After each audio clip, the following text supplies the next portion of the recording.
एक समय था जब वेस्टरोस की राजधानी के राजमहल में एडवर्ड स्टार्क को सम्मान की नजरों से देखा जाता था, रॉबर्ट के सबसे करीबी मित्र के रूप में, नाइट ऑफ द नॉर्थ के रूप में और एक ऐसे इंसान के रूप में जिसकी ईमानदारी पर कोई सवाल नहीं उठा सकता था। लेकिन आज उसकी पहचान एक गद्दार की थी। आज वो आदमी जिसके सिर पर उत्तर की जिम्मेदारी थी, वो जेल की अंधेरी दीवारों के पीछे बैठा अपनी नियति की प्रतीक्षा कर रहा था। हेलो दोस्तों, वेलकम टू फिक्शन वर्स, जहां कहानियां सुनी नहीं जाती, महसूस की जाती है। आज की कहानी है सत्ता, स्वाभिमान और त्याग की। यह है गेम ऑफ थ्रोन्स बुक का अध्याय 47, नेड स्टार्क की आखिरी सुबह की शुरुआत। भोर की पहली किरण अब भी नहीं फूटी थी, लेकिन महल के भीतर हलचल बढ़ चुकी थी। गार्डों की पदचाप, दीवारों से टकराती मशालों की छाया और लोहे के बूटों की गूंज, यह सब मिलकर जैसे कोई पूर्वाभास रच रहे थे। नेड की नींद नहीं खुली क्योंकि वो सोया ही नहीं था। उसकी पीठ अब तक दीवार से लगी थी, सिर झुका हुआ और आंखें अंधेरे में किसी अदृश्य रेखा पर टिकी। उसे लगा जैसे हर सांस कोई पुराना स्मृति पत्र दोहरा रही थी। विंटरफेल की दीवारें, ब्रान की हंसी, आर्या की जिद्दी नजरें, रॉब का दृढ़ चेहरा, कैटलिन की आंखों में तैरती बेचैनी। तभी दरवाजा खुला। एक कड़कती आवाज आई, लॉर्ड स्टार्क, चलिए, समय आ गया है। नेड ने अपनी गर्दन मोड़ी। दो सिपाही खड़े थे, लाल लबादों में, हथियारों से लैस, और उनके बीच में था सर मेरिन ट्रेंट। उसकी आंखों में कोई दया नहीं थी। नेड ने कोई सवाल नहीं किया, बस उठ खड़ा हुआ। उसकी चाल अब भी भारी थी। कई दिनों की कैद, घाव और भूख ने शरीर को तोड़ा था, लेकिन उसकी रीढ़ अब भी सीधी थी। उसे बाहर लाया गया। सुबह की हल्की हवा उसके चेहरे से टकराई। इतनी देर में पहली बार वह आकाश देख रहा था। नीला नहीं था, धुंध से भरा था, जैसे खुद आसमान को भी आज के दृश्य का अंदेशा हो। राजमहल के प्रांगण में धीरे धीरे भीड़ जमा हो रही थी। नगरवासियों को खबर दे दी गई थी कि आज गद्दार को न्याय दिया जाएगा, या कहें न्याय का नाटक रचा जाएगा। जैसे ही नेड को सड़कों से गुजरते हुए मुख्य चौक तक लाया गया, लोगों की निगाहें उसकी ओर मुड़ गईं। कुछ चेहरे क्रोध से भरे थे, कुछ आश्चर्य से और कुछ सहानुभूति से। लेकिन आवाजें वही थीं, गद्दार, झुकाओ सिर, मौत दो इसको। नेड ने किसी से नजरें नहीं मिलाईं। उसकी नजरें जमीन पर थीं, लेकिन उसका मन किसी और ही जगह था, विंटरफेल की बर्फीली घाटियों में, जहां उसके बच्चे उसे याद कर रहे होंगे। या प्रार्थना। उसे मंच की ओर ले जाया गया, वही मंच जहां से उसका भाग्य तय होना था। सामने सिंहासन पर जोफ्री बैठा था, महज एक बच्चा, लेकिन उसकी आंखों में कुछ डरावना था, एक निर्दयी जिद जो सिर्फ शक्ति को जानती थी। उसके दाईं ओर सेर्सी थी, आंखों में वही चालाकी, वही क्रूर सौंदर्य। ग्रैंड मास्टर पाइसेल, वेरिस और छोटी परिषद के अन्य सदस्य कतार में खड़े थे। और वहां थी सांसा। उसका चेहरा पीला पड़ा था, आंखें लाल और सूजी हुई। उसने पिता को देखा और उसके होंठ कांपने लगे। नेड का दिल डूब गया, लेकिन उसने मुस्कुराने की कोशिश की, सांत्वना देने के लिए। सर इलियन पेन आगे आया, अपना तलवार उठाए। उसके पीछे बैरिस्टन सेल्मी खड़ा था, माथे पर शिकन थी, लेकिन होंठ बंद। सिंहासन से एक सेवक आगे बढ़ा और नेड के सामने चिल्लाया, लॉर्ड एडवर्ड स्टार्क, उत्तर के संरक्षक, पर राज्यद्रोह का आरोप है। राजा ने निर्णय लिया है कि उन्हें अंतिम अवसर दिया जाए अपने अपराध को स्वीकार करने का। एक सन्नाटा पसर गया। भीड़ थम गई। हर आंख नेड पर टिकी थी। नेड ने गहरी सांस ली। वह जानता था कि यह क्षण निर्णायक है। वह स्टार्क है और स्टार्क कभी झुकते नहीं। लेकिन फिर उसकी नजर सांसा पर पड़ी और उसकी कल्पना में आर्या का चेहरा उभरा। वो दोनों बच सकते थे। अगर वह अभी झुक जाए। उसने सिर उठाया और बोलने को तैयार हुआ। मैं, एडर्ड स्टार्क, उत्तर का वार्डन, अपने अपराध को स्वीकार करता हूं। मैंने राजद्रोह किया। मैंने राजा जोफ्री के सिंहासन को चुनौती दी। मैं झूठ बोलता रहा और अब मैं अपने शब्द वापस लेता हूं। मैं राजा जोफ्री को अपना सच्चा और वैध राजा मानता हूं। नेड की आवाज भीड़ के बीच गूंज गई।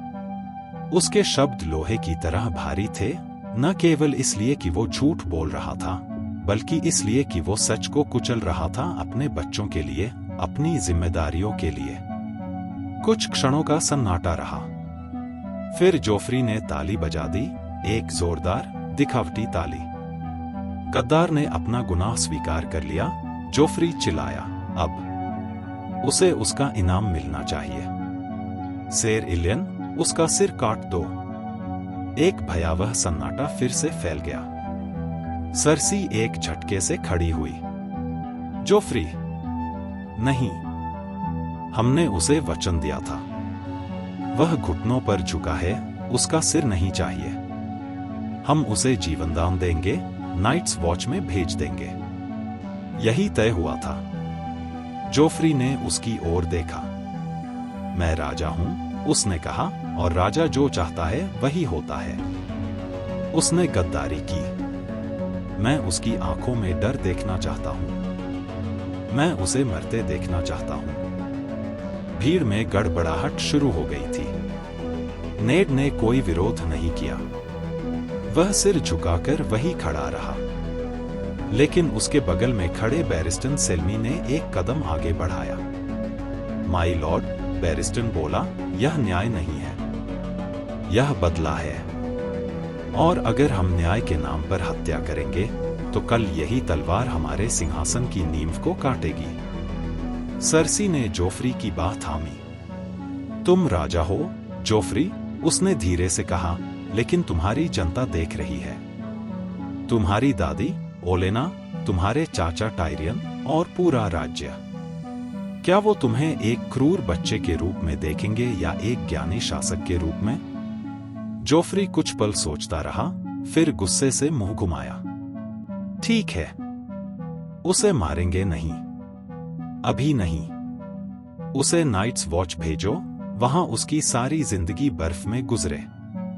कोई सम्मान नहीं, कोई महल नहीं, सिर्फ काले कपड़े और अंधेरा। नेड की सांस हल्की हुई, लेकिन चेहरा फिर भी भावहीन बना रहा। सेर इलियन पेन ने तलवार वापस म्यान में डाली। भीड़ में एक कराह उठी, कुछ को खून चाहिए था, लेकिन राजा के फैसले ने जान बख्श दी थी। सांसा रो पड़ी। और कहीं भीड़ में एक छोटी सी आकृति, भूरी टोप और पुराने चोगे में, चुपचाप सब देख रही थी। वह आर्या थी। नेड ने एक आखिरी बार जोफ्री को देखा, फिर सेर्सी को, और अंत में आसमान को। वह जानता था यह जीत नहीं थी, लेकिन यह मौत नहीं थी। और कभी-कभी सिर्फ सांस लेना ही सबसे बड़ी बहादुरी होती है। नेड को दो गार्डों ने पकड़ लिया और पीछे ले जाने लगे। जोफ्री सिंहासन पर बैठा रहा, होठों पर तिरछी मुस्कान, लेकिन आंखों में असहजता थी। वह चाहता था खून, लेकिन आज, शायद पहली बार, सत्ता ने उसके हाथों को पीछे खींच लिया था। और नेड, वह उस अंधेरे में लौट गया, जहां से उसे फिर एक लंबा रास्ता तय करना था, उत्तर की ओर, दीवार के पार। शायद फिर कभी अपने बच्चों को देखे बिना। लेकिन कम से कम आज उसके नाम के साथ मौत का धुआं नहीं जुड़ा। लेकिन सन्नाटा अभी टूटा नहीं था। जोफ्री की उंगलियां सिंहासन की बाहों पर बज रही थीं, 1, 2, 3 बार। उसकी आंखें भीड़ में कुछ तलाश रही थी। और फिर अचानक उसने कहा, नहीं, यह बहुत आसान होगा। सरसी की निगाहें फौरन उसकी ओर मुड़ी। जोफ्री, उसने चेतावनी देने वाले स्वर में कहा। लेकिन जोफ्री अब एक सनकी ठहाके में हंस रहा था। Night's Watch? नहीं, ये सम्मान नहीं पाएगा। गद्दार को सम्मान क्यों मिले? नहीं, हम इसे देंगे वो जो यह सच में डिजर्व करता है, अपमान। नेड के चेहरे पर कोई भाव नहीं था, लेकिन भीतर एक सन्न रह गया था। जोफ्री की आंखों में जो क्रूरता थी वह किसी लड़के की नहीं थी, वह एक सन की राजा की थी।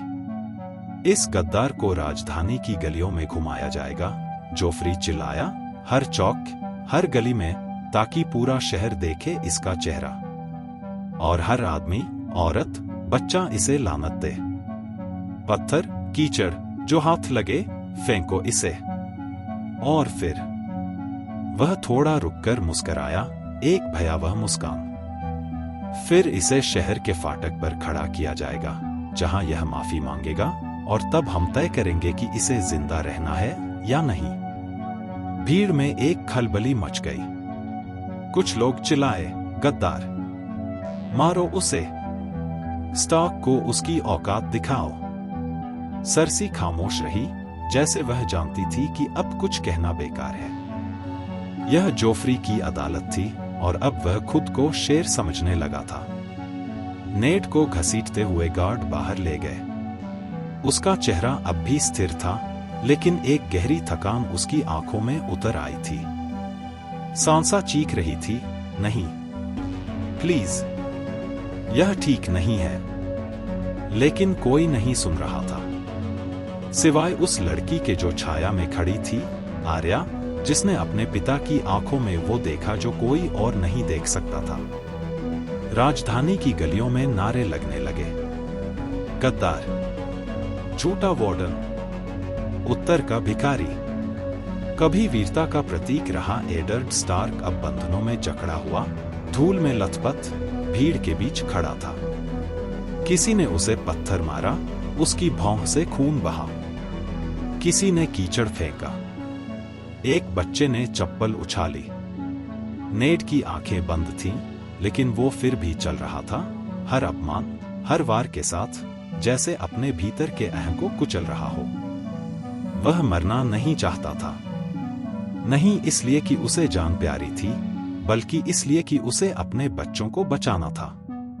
और कहीं दूर, लाल दीवारों के पीछे, एक आंधी बनने लगी थी, जिसे ये राजधानी अभी महसूस नहीं कर सकी थी।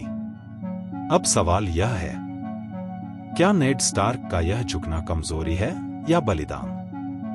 क्या राजा जोफ्री के ये फैसले उसकी सत्ता को मजबूत करेंगे या उसे बर्बादी की ओर ले जाएंगे?